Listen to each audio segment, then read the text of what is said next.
ഏവർക്കും സ്നേഹവന്ദനം. നമ്മൾ ചിന്തിച്ചുകൊണ്ടിരുന്നത് നമ്മുടെ പ്രിയപ്പെട്ട രാഹുൽ ഈശ്വരും ബ്രദർ അനിൽകുമാർ അയ്യപ്പനും തമ്മിൽ തിരുവനന്തപുരം YMCAയിൽ വെച്ച് നടത്തിയ മെയ് മാസം 23 ആ ഡിബേറ്റിനെ സംബന്ധിച്ചാണ്. അപ്പൊ അതിനകത്തെ വ്യത്യാസത്തെ കുറിച്ചാണ് നമ്മൾ പറഞ്ഞ് ആരംഭിച്ച. അതിനകത്ത് ഒന്നാമത്തെ വ്യത്യാസമായിട്ട് ഞാൻ ഫിലോളജിക്കൽ ഡിഫറൻസിയേഷൻ അല്ലെങ്കിൽ ഭാഷാശാസ്ത്രപരമായിട്ടുള്ള വ്യത്യാസം വളരെ കൃത്യമായിട്ട് നിങ്ങളുമായിട്ട് പങ്കുവെച്ചു. അതിന്റെ വിശദാംശങ്ങൾ തുടർന്ന് നമുക്ക് കുറച്ചുകൂടെ കേൾക്കേണ്ടിയിരിക്കുന്നു. രണ്ടാമത്തെ വ്യത്യാസമായിട്ട് ഞാൻ പറയുന്നത് വംശാവലി വ്യത്യാസത്തെ കുറിച്ചാണ്.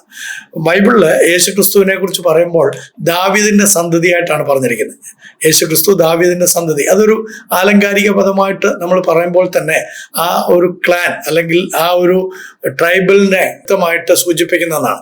എന്നാൽ ഖുറാനിൽ ഈസായെ കുറിച്ച് പറയുമ്പോൾ ഞാൻ നേരത്തെ പറഞ്ഞതാണ്, യശൂഹൽ മശിഹ് എന്നാണ് അറബി ബൈബിളിൽ യേശുവിനെ സൂചിപ്പിച്ചിരിക്കുന്നത്, അല്ലാതെ ഈസ എന്നല്ല. ഖുറാനിൽ മാത്രമാണ് ഈസ എന്ന് പറഞ്ഞിരിക്കുന്നത്. അറബി ബൈബിളിൽ പറഞ്ഞിരിക്കുന്ന യശൂഹൽ മശിഹ് എന്നാണ്. അപ്പൊ തന്നെ ആ വ്യത്യാസത്തെ കുറിച്ച് നമുക്ക് ഒന്നാമത്തെ കാര്യത്തിൽ തന്നെ ഞാൻ ഖണ്ഡിതമായിട്ട് പറയുകയുണ്ടായി. രണ്ടാമത്തെ ഇതിലേക്കാണ് ഞാൻ വരുന്നത്. അതിനകത്തെ വംശാവലി വ്യത്യാസം അല്ലെങ്കിൽ ജീനിയോളജിക്കൽ ഡിഫറൻസിയേഷനില് അഹരോന്റെ സഹോദരി എന്നാണ് ഈസായുടെ മാതാവിനെ കുറിച്ച് പറഞ്ഞിരിക്കുന്നത്. ഈസായുടെ മാതാവ് അഹരോന്റെ സഹോദരി. ബൈബിള് വളരെ വ്യക്തമായിട്ട് യേശുക്രിസ്തു ദാവീദിന്റെ വംശത്തിൽ ജനിച്ചവനാണെന്ന് പഠിപ്പിക്കുന്നു. അപ്പൊ ദാവീദിന്റെ വംശത്തിൽ ജനിച്ച യേശുവിനെ കുറിച്ച് വിശുദ്ധ മത്തായിയുടെ സുവിശേഷം 1-ാം അധ്യായത്തിന്റെ 1-ാം വാക്യം മുതൽ വായിക്കുമ്പോൾ അബ്രഹാമിന്റെ മകനായ ദാവീദിന്റെ മകനായ യേശുക്രിസ്തുവിന്റെ വംശാവലി എന്നാണ് പറഞ്ഞിരിക്കുന്നത്. വിശുദ്ധ ബൈബിളിൽ തന്നെ റോമലേഖനം 1-ാം അധ്യായത്തിന്റെ 3-ാം വാക്യത്തിൽ തന്റെ പുത്രനെ കുറിച്ചുള്ള സുവിശേഷം എന്ന് പറഞ്ഞിട്ട് അവൻ ശരീരപ്രകാരം ജഡപ്രകാരം ദാവീദിന്റെ സന്തതിയിൽ നിന്ന് ജനിച്ചവൻ. അതോടൊപ്പം തന്നെ വിശുദ്ധ ലൂക്കായുടെ സുവിശേഷം 1-ാം അധ്യായത്തിന്റെ 32-ാം വാക്യത്തിൽ കർത്താവായ ദൈവം അവന്റെ പിതാവായ ദാവീദിന്റെ സിംഹാസനം കൊടുക്കും. അപ്പൊ യേശു യഹൂദ ഗോത്രത്തിൽ നിന്നുള്ള ദാവീദിന്റെ രാജവംശത്തിൽ ജനിച്ച മശിഹയാണെന്ന് വിശുദ്ധ ബൈബിൾ കൃത്യമായി പഠിപ്പിക്കുന്നു. മനസ്സിലായോ? ഞാൻ പറയുകയുണ്ടായി, രാഹുൽ ഈശ്വറിന്റെ വാദത്തിൽ ഒരു വാദം എന്ന് പറയുന്നത് പേര് രണ്ടായിരിക്കാം, പക്ഷെ ഒരേ വ്യക്തിയാണെന്നുള്ളത് സാമ്യം ഒന്ന് തന്നെയാണ് എന്ന് പറയുമ്പോൾ ഓർക്കേണ്ടുന്നത് ഫിലോളജിക്കലി ഭാഷാശാസ്ത്രപരമായിട്ട് രണ്ട് വ്യക്തിത്വമാണ്.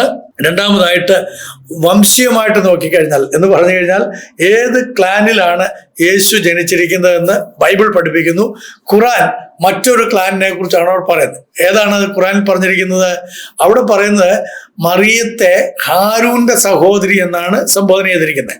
ഖുറാനില് സൂറ മുറിയം എന്ന് പറയുന്ന അല്ലെങ്കിൽ 19-ാമത്തെ അധ്യായത്തിന്റെ 28-ാം വാക്യത്തിൽ യാ ഉക്ത ഹാരൂൺ എന്ന് പറഞ്ഞാൽ ഹാരൂന്റെ സഹോദരി.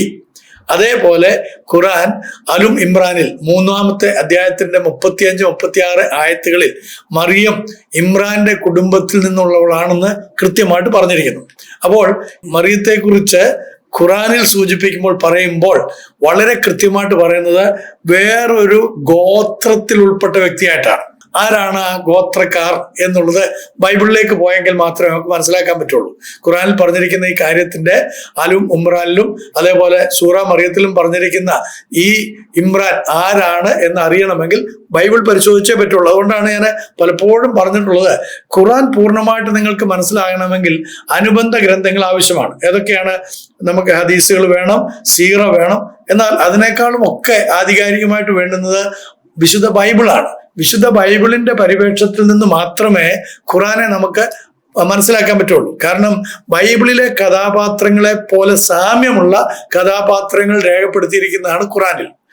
സാമ്യമുള്ള, ഞാൻ ബൈബിളിലെ കഥാപാത്രങ്ങൾ എന്ന് പറയാൻ ആഗ്രഹിക്കുന്നില്ല, കാരണം ഓരോ കഥാപാത്രങ്ങളെ കുറിച്ച് പഠിക്കുമ്പോഴും തുലവും ഭയങ്കര വ്യത്യാസമാണ്. അപ്പൊ ആ ആശയങ്ങളൊക്കെ പലതിലും ഉണ്ടെന്ന് ഞാൻ പറഞ്ഞല്ലോ, ആശയങ്ങളൊക്കെ കാണും. പക്ഷേ ക്യാരക്ടേഴ്സ് എൻ്റയർലി ഡിഫറെന്റ് ആണ്, വ്യത്യസ്തരായ വ്യക്തിത്വങ്ങളാണ്. മറിയം ഇമ്രാന്റെ കുടുംബത്തിൽ നിന്നുള്ളവളാണെന്ന് പറയുമ്പോൾ പുറപ്പാട് പുസ്തകം 6-ാം അധ്യായത്തിന്റെ 20-ാം വാക്യത്തിൽ ഇപ്രകാരം പറയുന്നു, അമ്രാം അഥവാ ഇമ്രാൻ യോഗേബേദിനെ വിവാഹം ചെയ്തു, അവൾ അവന് അഹരോനെയും മോശയെയും പ്രസവിച്ചു. മാത്രമല്ല അവർക്കൊരു സഹോദരിയും കൂടി ഉണ്ടായിരുന്നു, മിരിയം എന്ന് പറയുന്ന, മറിയം എന്ന് അറബിയിൽ പറയുന്ന ഒരു സഹോദരിയും കൂടെ അവർക്കുണ്ടായിരുന്നു. ഇവിടെ അമ്രാം അഥവാ ഇമ്രാൻ ലേവി ഗോത്രക്കാരനാണ്. അഹരോൻ ലേവി ഗോത്രത്തിൽ നിന്നുള്ള പുരോഹിതനായിരുന്നു.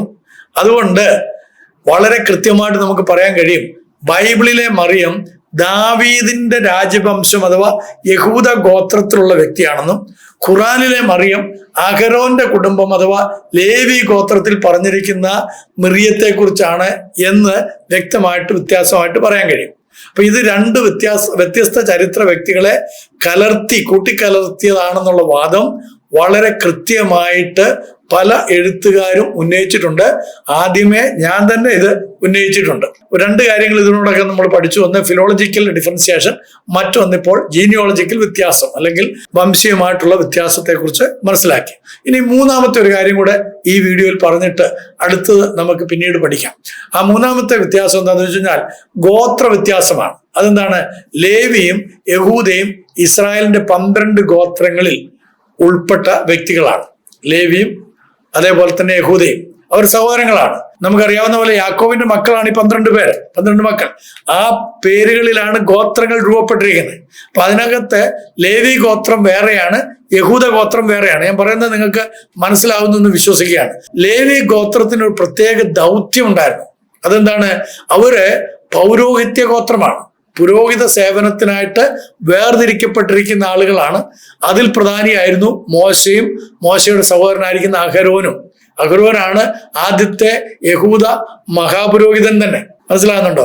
അപ്പൊ ഈ അഹരോൻ മഹാപുരോഹിതനാണ്. ആ അഹരോൻ മോശയുടെ സഹോദരനാണ്. അതോടൊപ്പം തന്നെ മിറിയത്തിന്റെ സഹോദരനുമാണ്.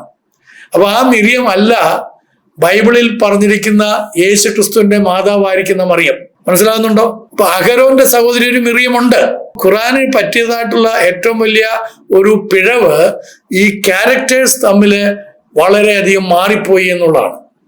മോശയും അഹരോനും മിറിയവും അടങ്ങിയതായിട്ടുള്ള ആ കുടുംബത്തില് മിറിയത്തെ അഹരോന്റെ സഹോദരി എന്ന് സംബോധന ചെയ്യുമ്പോൾ വേണമെങ്കിൽ നമുക്ക് വാദത്തിന് വേണ്ടി പറയാം, അന്ന് ഏറ്റവും പ്രധാനപ്പെട്ട ആളുകളുടെയൊക്കെ സന്താന പരമ്പരയിൽ ഉൾപ്പെട്ടവരായിട്ടൊക്കെ ചിലരെ വീക്ഷിക്കാറുണ്ട്. അപ്പൊ അതിനാണല്ലോ നമ്മൾ ഉദാഹരണം പറഞ്ഞു, യേശു ക്രിസ്തു ദാവീദിന്റെ ഗോത്രത്തിൽപ്പെട്ടാണ്, ദാവീദിന്റെ സന്തതി എന്നറിയപ്പെട്ടു, അബ്രഹാമിന്റെ സന്തതിയായ ദാവീദിന്റെ സന്തതി എന്ന് പറഞ്ഞു എന്നുള്ളത്. അത് ശരിയാണ്, കാരണം അതൊരു ഗോത്രത്തിൽ ഉൾപ്പെട്ടു നിൽക്കുന്ന ഒരു ലീനിയേജിൽ വരുന്നതാണ്. എന്നാൽ ഇവിടെ വ്യത്യാസം എന്ന് പറയുന്നത് യേശു ക്രിസ്തുവിന്റെ മാതാവല്ലാത്ത മിറിയം, ആ മിറിയം ഖുറാനിൽ പറഞ്ഞിരിക്കുന്ന മിറിയം എന്ന് പറയുന്നത് അഹരോന്റെ സ്വന്തം സഹോദരിയാണ്. അങ്ങനെ ഒരു സഹോദരി ഉണ്ടായിരുന്നു, അഹ്റോൻ ഉണ്ടായിരുന്നു. അപ്പൊ ആ സഹോദരിയെ കുറിച്ചാണ് ഖുറാനിൽ രേഖപ്പെടുത്തിയിരിക്കുന്നത്. യഹൂദ ഗോത്രത്തെ സംബന്ധിച്ച് അത് രാജവംശമാണ്, രാജ്യത്വമായിട്ട് ബന്ധപ്പെട്ട് കിടക്കുന്ന, അല്ലാതെ അഹരോന് പൗരോഹിത്യമായിട്ട് ബന്ധപ്പെട്ട് കിടക്കുന്നത് പോലെ ദാവീദിന് അവരുടെ ഗോത്രം എന്ന് പറയുന്നത് രാജഗോത്രമാണ്. അപ്പൊ ഓരോ ഗോത്രങ്ങൾക്കുമുള്ള ഉത്തരവാദിത്തങ്ങൾ വ്യത്യാസമായിട്ട് ബൈബിൾ പഠിപ്പിക്കുന്നുണ്ട്, കൃത്യമായിട്ട് പറയുന്നുണ്ട്. അതുകൊണ്ടാണ് ബൈബിള് വളരെ സ്പഷ്ടമായിട്ട് ഓരോ സംഭവങ്ങളും രേഖപ്പെടുത്തി വെച്ചിരിക്കുന്നത്. നമ്മുടെ ശ്രീ M.M. അക്ബർ സാഹിബ് പലപ്പോഴും പറഞ്ഞിട്ടുള്ള ഒരു സങ്കടകരമായ കാര്യം അദ്ദേഹം പറയാറുള്ളത്, അദ്ദേഹത്തിന്റെ സങ്കടം ബൈബിൾ വായിച്ചാൽ ഒരു കഥ വായിക്കുന്ന പോലെ ഇരിക്കുന്നു. പഴയ നിയമമൊക്കെ വായിക്കുമ്പോൾ ഒരു സംഭവം അതുപോലെ തുടർമാനമായിട്ട് എഴുതിയിരിക്കുന്നു എന്നുള്ളതാണ്. അതിന് അദ്ദേഹം സങ്കടപ്പെടേണ്ട ആവശ്യമൊന്നുമില്ല. അദ്ദേഹം അതിനെ ഖുറാനുമായിട്ട് താരതമ്യപ്പെടുത്തുമ്പോഴാണ് അദ്ദേഹത്തിന് സങ്കടം. കാരണം ഖുറാനിൽ 2-3 ആയത്തുകൾ ഒരു സംഭവത്തെക്കുറിച്ച് പറഞ്ഞിട്ട് തൊട്ടടുത്ത് വരുന്ന സംഭവം അതുമായി യാതൊരു ബന്ധവുമില്ലാത്ത വേറെ ഏതോ നൂറ്റാണ്ടുമായിട്ടോ വേറെ ഏതോ സഹസ്രാബ്ദമായിട്ടോ വ്യത്യസ്തമായിട്ടുള്ള സംഭവങ്ങളാണ് പറഞ്ഞിരിക്കുന്നത്. അപ്പൊ അതിനകത്തൊരു സീക്വൻസ് ഇല്ല. ഒരു സീക്വൻസ് ആയിട്ട് നമ്മൾ പറയത്തില്ല, ഒരു കാര്യം ചില ആളുകളൊക്കെ സംസാരിക്കുമ്പോൾ ഒരു കാര്യം പറഞ്ഞുകൊണ്ടിരിക്കുന്നതിൻ്റെ ഇടയിൽ വേറെ പല കാര്യങ്ങളും പറയും. അപ്പൊ ഈ കേൾക്കുന്ന ആളുകൾക്ക് ഇതിനകത്ത് എന്താണ് ഇതുമായിട്ട് ബന്ധിപ്പിക്കാവുന്നത് എന്ന് ചിന്തിക്കുന്ന പോലെ ഉള്ള ഒരു ആശയ വ്യത്യാസങ്ങൾ, ഒരു വൈരുദ്ധ്യങ്ങളൊക്കെ ഖുറാനിൽ നമുക്ക് കാണാനായിട്ട് സാധിക്കും. എന്നാൽ ബൈബിളിൽ അതില്ല എന്നുള്ളതാണ് ഏറ്റവും വലിയ സന്തോഷകരമായ കാര്യം. യേശു ക്രിസ്തുവിന്റെ വംശം എന്ന് പറയുന്നത് യഹൂദ ഗോത്രത്തിൽപ്പെട്ട രാജവംശമാണ്.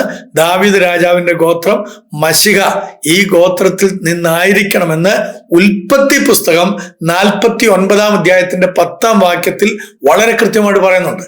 രാജദണ്ഡം യഹൂദയിൽ നിന്ന് നീങ്ങുകയില്ല. അതേപോലെ തന്നെ പുതിയ നിയമത്തിലേക്ക് വരുമ്പോൾ എബ്രായ ലേഖനം 7-ാം അധ്യായത്തിന്റെ 14-ാം വാക്യത്തിൽ പറയുകയാണ്, നമ്മുടെ കർത്താവ് യഹൂദ ഗോത്രത്തിൽ നിന്ന് ഉദിച്ചു വന്നവൻ എന്ന് വ്യക്തമാണല്ലോ. അപ്പൊ യേശു ക്രിസ്തു വന്നിരിക്കുന്ന യഹൂദ ഗോത്രത്തിൽ നിന്നാണ്. അതുകൊണ്ട് യേശു മശിഹ എന്നുള്ള രൂപത്തിൽ യേശുവിനെ ലോകം അംഗീകരിക്കണമെങ്കിൽ ദാവീദിന്റെയും യഹൂദ ഗോത്രത്തിന്റെയും സന്തതിയായിരിക്കണം.